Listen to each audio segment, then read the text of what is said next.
Hello. I'd like to speak more on addiction and addiction behavior patterns to the past. We all have.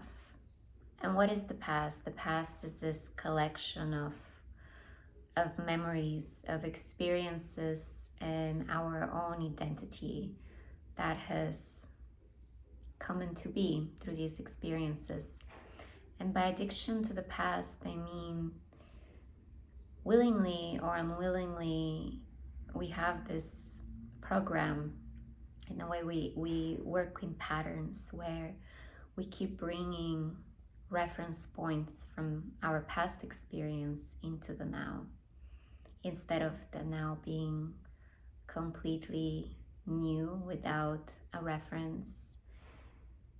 And for that, it really requires to be so fully present, so fully immersed in the breath, in the body, in the heart, and not to project from past experiences. And it really requires cleaning up of the addiction and recognizing when this familiar behavior to keep associating with past experiences and looking through the lenses of past experiences, even if they're painful, especially when they're painful, actually, because the mind usually works in problem consciousness.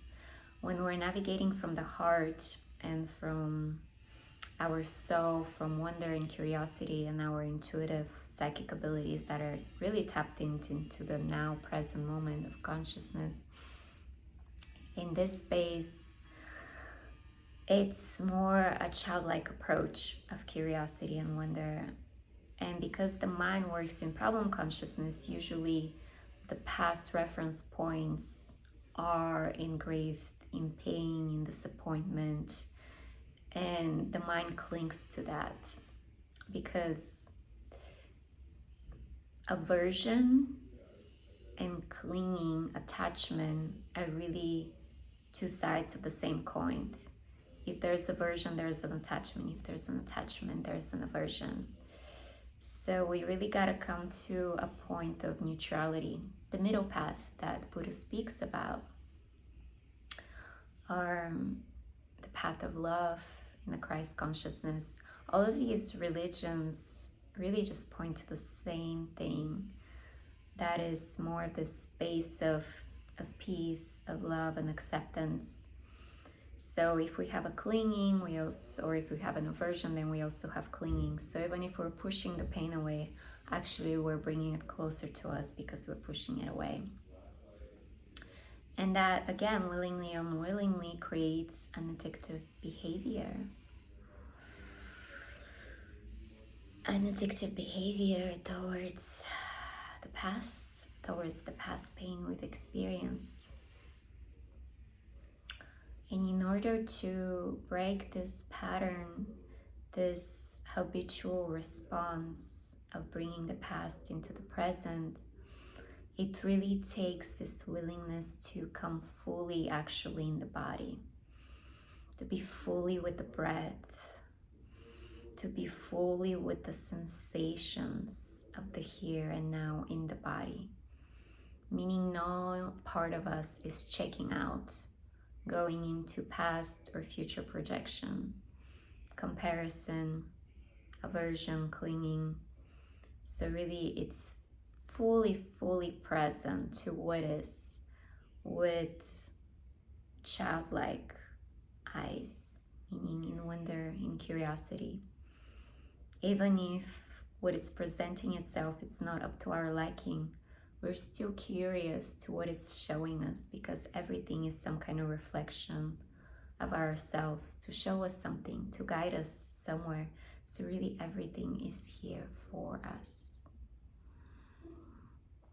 So it really takes this practice of coming into the here and now to fully entrust to be in this body with all of its sensation, in order to keep letting go of this addictive behavior of clinging to the past. Even if we think, oh, I don't want to go to the past, just by this belief or bringing the past closer to us. If we had healed the past, if we had come to acceptance, to forgiveness, to compassion and understanding, and we have integrated the lessons from the past experiences, then they don't have any sticky points on us. And through this, addiction gets to be released. Because what is really addiction? It's a type of dissociation from the present moment, really. Any type of habit or behavior that is really just automatic habitual response, that it's not so much engraved in the newness of the now present moment. And for most of us, and I know for myself, it can be painful to fully be in the present moment. It can be uncomfortable. But we must come to be comfortable with uncomfortability.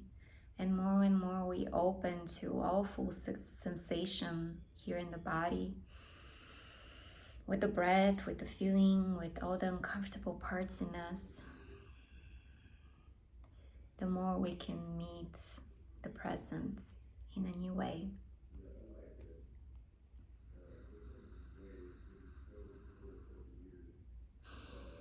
And that is just here with the breath, here with newness, with spaciousness.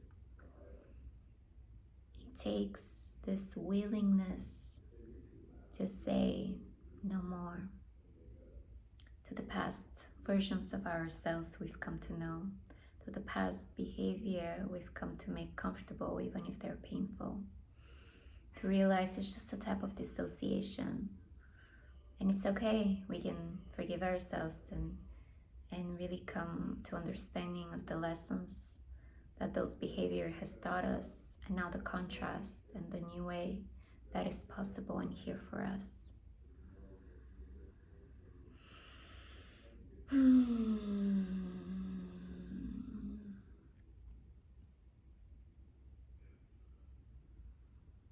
Fully in the breath, fully in the here and now, fully in the not knowing of what the next thing I'm gonna say or the next thing I'm gonna do.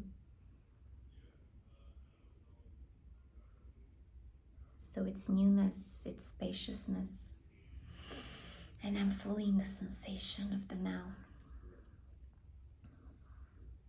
So I can keep releasing the attachment of the addiction.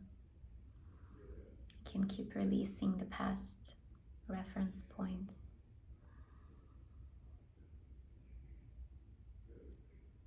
And if lingering parts come through, I can just hold them in neutrality, in love, loving awareness and acceptance. I don't need to fix anything. There's nothing to fix. It's just asking to be met in love.